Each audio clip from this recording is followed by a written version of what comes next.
Ever wondered why we hold on to things and people that no longer serve us?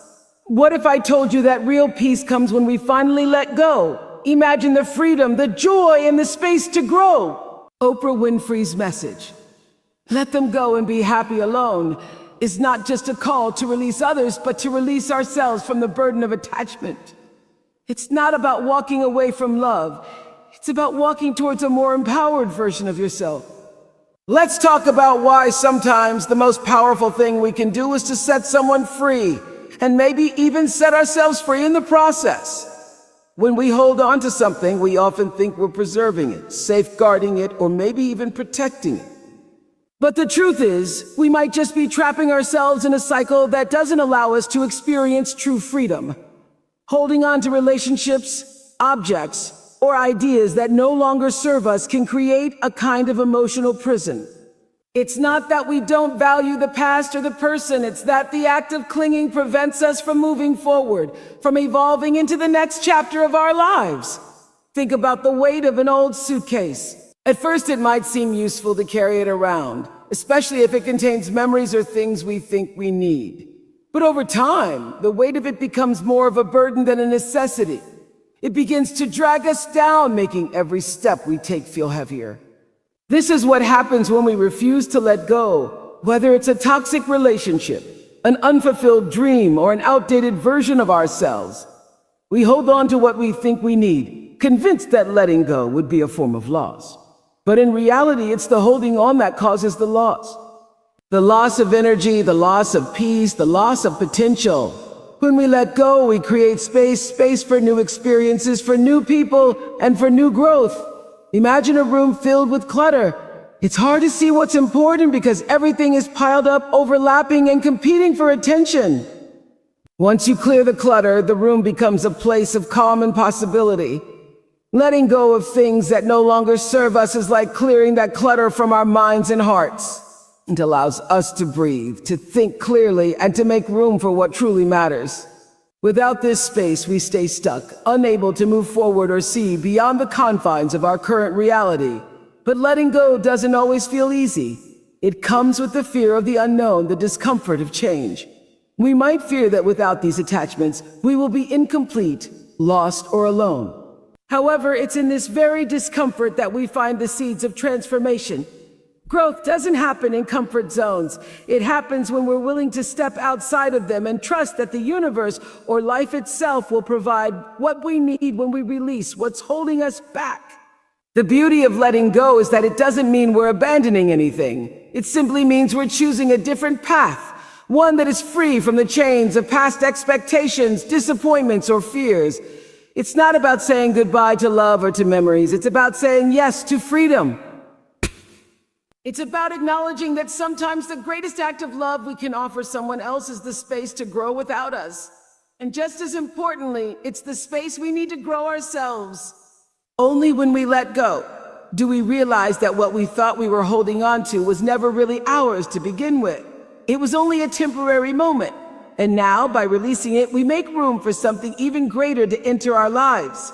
When we talk about self-love, it's often misunderstood. We've been conditioned to think that loving ourselves is a selfish act, but the truth is, it's the most selfless thing we can do. If we don't love ourselves first, we can't truly give love to others. It's like trying to pour from an empty cup. We may have the best intentions, but if we haven't filled ourselves up with care and kindness, we have nothing to offer.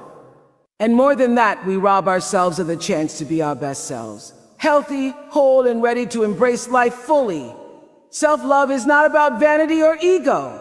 It's about recognizing your worth, understanding your needs, and giving yourself the grace to be imperfect. It's about accepting who you are even on the days when you don't feel so great.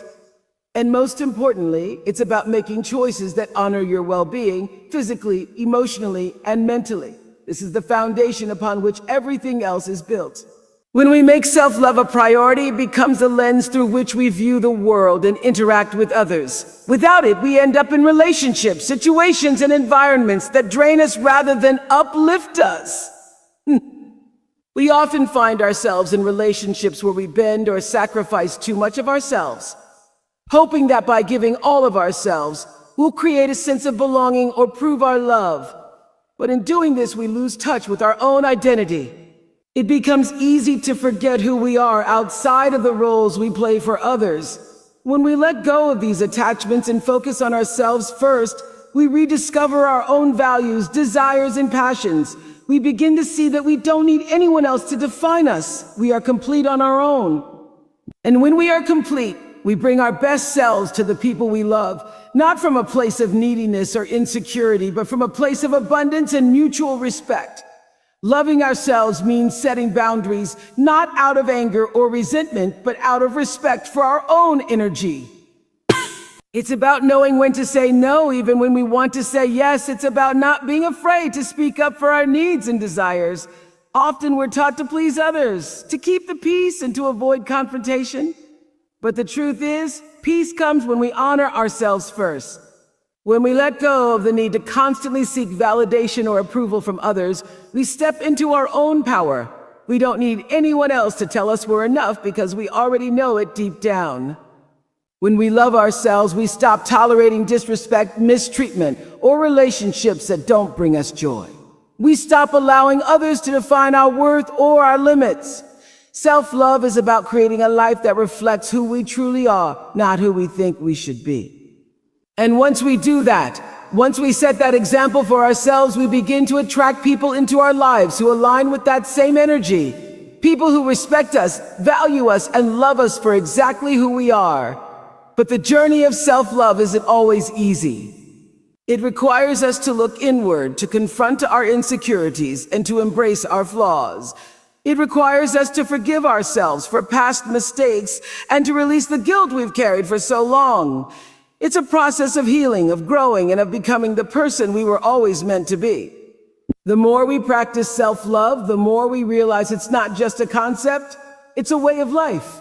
It becomes the filter through which we navigate the world, making choices that align with our truest selves. Courage is often seen as the ability to take big, bold actions, but sometimes it's in the quiet decisions to step away that we find our true strength. Letting go of someone or something that once meant a lot to us requires courage, not because we're weak, but because we're choosing a path of growth. In fact, the courage to let go is often more difficult than the courage to hold on. We fear what we don't know, and the unknown is often scarier than staying in a situation that no longer serves us. When we hold on to people or circumstances that drain us, there's an illusion of control. We tell ourselves that if we just try harder, if we just hold on a little longer, everything will get better. But that's a false hope. Holding on out of fear, whether it's fear of loneliness, fear of failure, or fear of change, doesn't create growth. It creates stagnation. True courage comes from the willingness to step into the discomfort of change, knowing that by letting go, we make space for something better, something more aligned with who we are becoming. Letting go isn't a sign of giving up. It's a sign of understanding that we can no longer thrive in a situation that's limiting our potential. It's about realizing that staying where we are out of fear is far more painful than the uncertainty of what lies ahead. In that sense, courage is not about avoiding discomfort, but about facing it head on. It's about trusting ourselves to be okay, even if things don't go exactly as we expect. There's a quiet strength in knowing when to walk away, in not forcing something that isn't meant to be. Sometimes we hold on because we think we're protecting others, as though by staying, we're being the better person. But real courage is also about understanding that sometimes the most loving thing we can do for someone else is to let them go.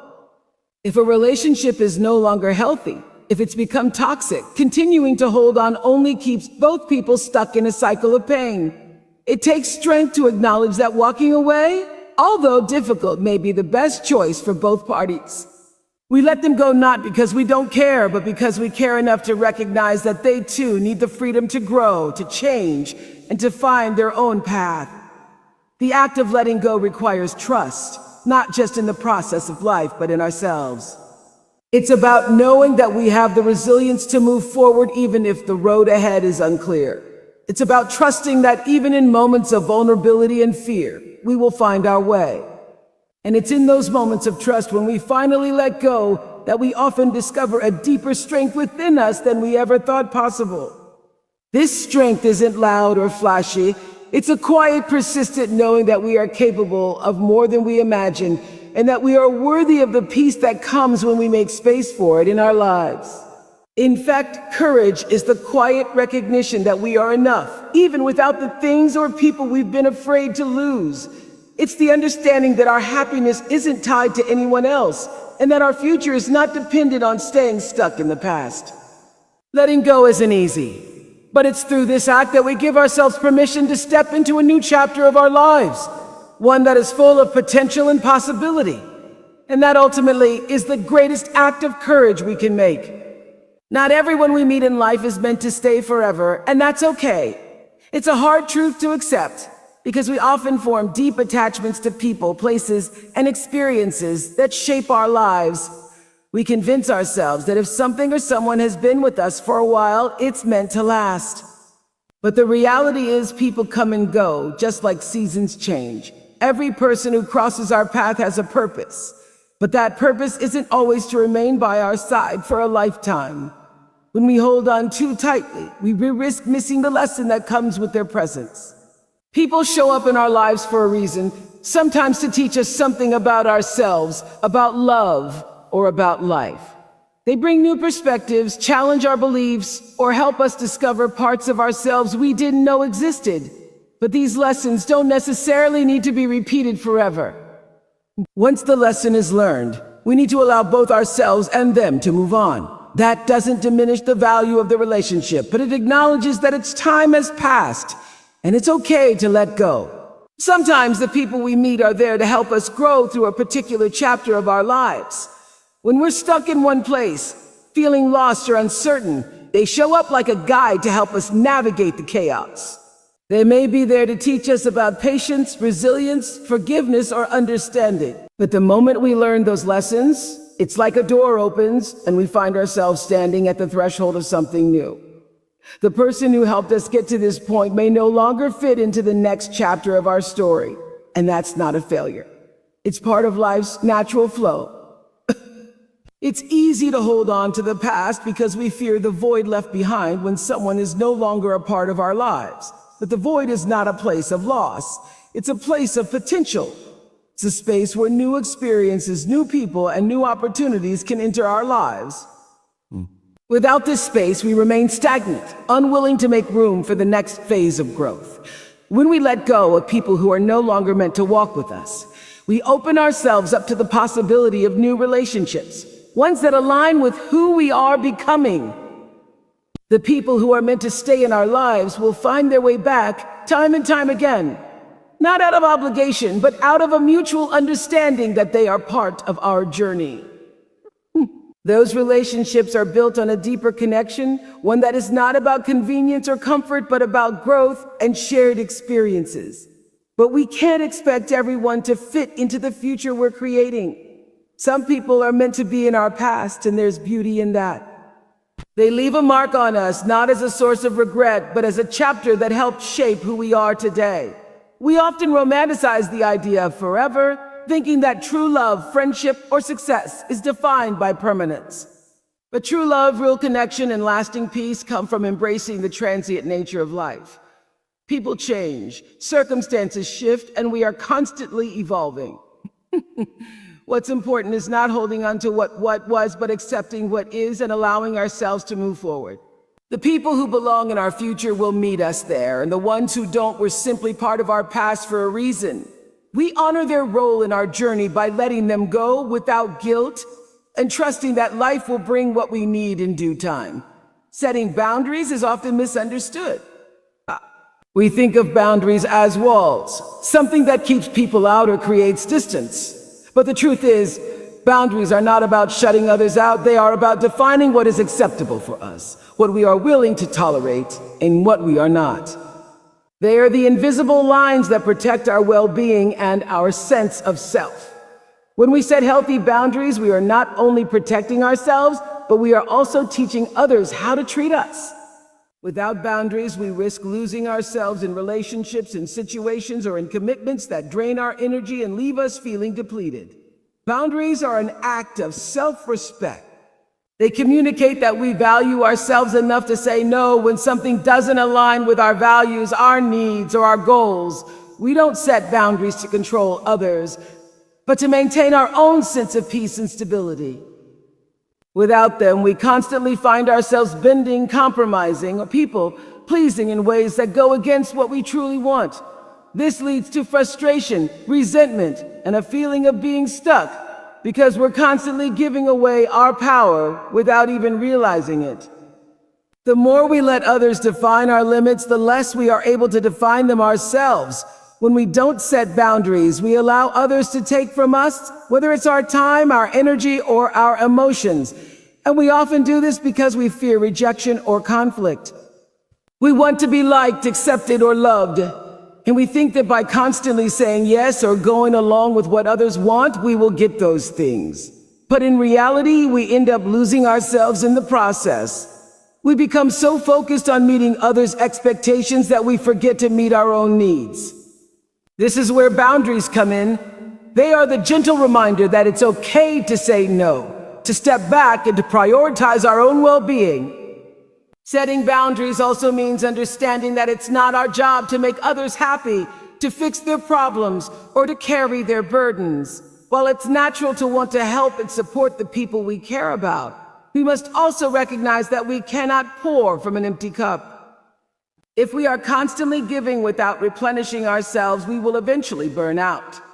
Boundaries are the way we keep ourselves whole while still being there for others. They remind us that it's okay to take a step back when we need to recharge, to say no when we're feeling overwhelmed, and to protect our peace when life gets chaotic. The beauty of setting boundaries is that they help us build stronger, more authentic relationships. When we are clear about what we need and what we are willing to tolerate, we invite others to do the same. Healthy boundaries create respect, trust, and understanding.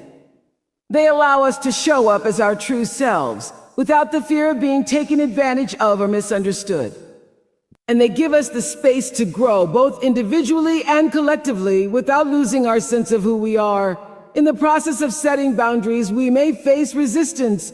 People may not understand, or they may feel hurt or rejected. But that's a reflection of their own need to respect their own boundaries, not a reflection of our worth.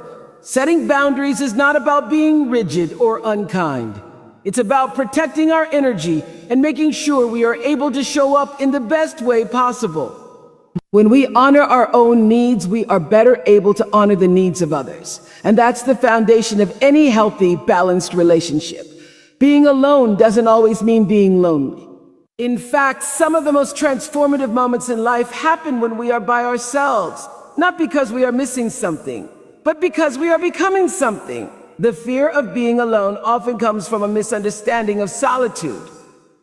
We equate being alone with emptiness or abandonment, as if it means we are lacking something. But in reality, solitude is where we reconnect with our own thoughts, our own desires, and our true selves. It's in these quiet moments that we get to hear our inner voice clearly, without the distractions of other people's expectations or judgments. When we're alone, we have the space to reflect and grow. We don't have to explain ourselves or justify our choices. We can simply exist without the need to perform or live up to anyone else's standards. In the absence of constant noise and interaction, we discover our own strengths and weaknesses.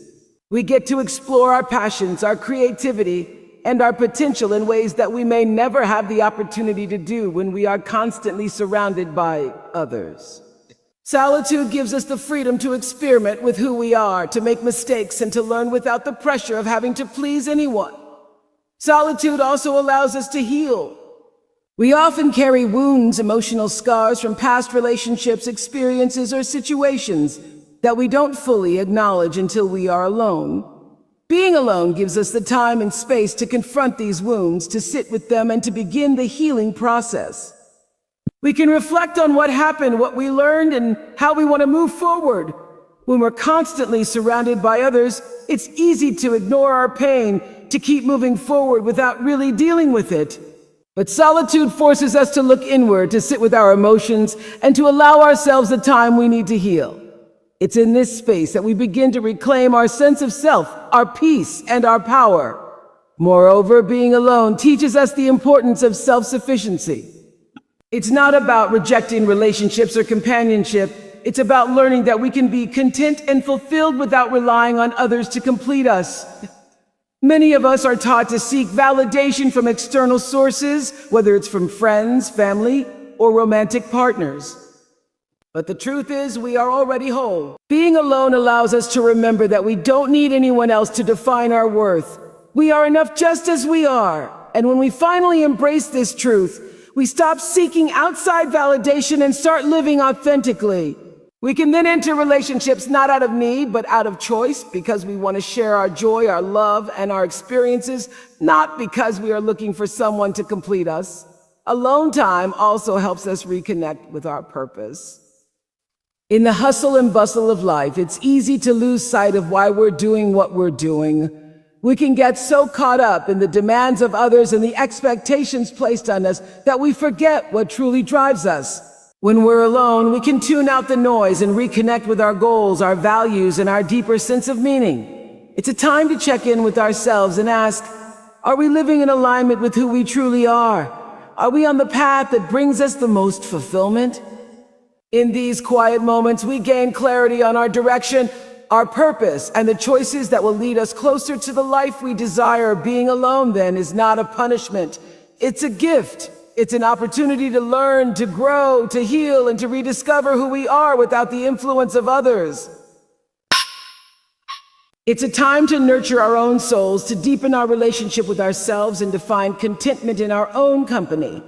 And when we can be at peace in our own presence, we are more capable of being present and at peace with others. Solitude, when embraced, becomes a source of strength, clarity, and deep inner fulfillment. So maybe it's time to let go. Let go of the fear, the guilt, and the attachments that hold you back. In the end, the ones who truly belong in your life will stay, because they will recognize the real value of you. Someone who knows how to love themselves first. And that's the kind of love that creates lasting happiness.